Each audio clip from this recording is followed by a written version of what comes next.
వడగండ్ల వర్షం వలన నష్టపోయిన పంట పొలాలను తెలంగాణ రాష్ట్ర పంచాయతీరాజ్, గ్రామీణాభివృద్ధి, గ్రామీణ నీటి సరఫరా, మహిళా మరియు శిశు సంక్షేమ శాఖ మార్చిలు దనసరి అనసూయ, సీతక్క, గోవిందరావుపేట మండలంలోని అమృతండ, లక్ష్మీపూర్, కర్లపల్లి మరియు చంద్రుతండ గ్రామాల్లో మండల కాంగ్రెస్ పార్టీ అధ్యక్షులు పాలడుగు వెంకటకృష్ణ ఆధ్వర్యంలో పరిశీలించారు.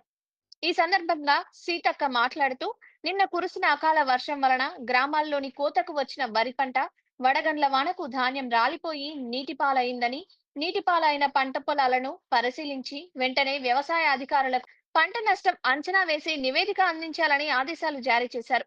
అలాగే వ్యవసాయ శాఖ మంత్రి తుమ్మల నాగేశ్వరరావుకు ఫోన్ చేసి జరిగిన పంట నష్టం గురించి వివరించి తక్షణమే నష్టపరిహారం అందించాలని కోరారు. అలాగే రైతులందరికీ కాంగ్రెస్ పార్టీ అండగా ఉంటుంది అని, నష్టపోయిన ప్రతి రైతుకు నష్టపరిహారం అందిస్తామని, తడిసిన ప్రతి ధాన్యపు గింజను కొనుగోలు చేస్తామని అన్నారు.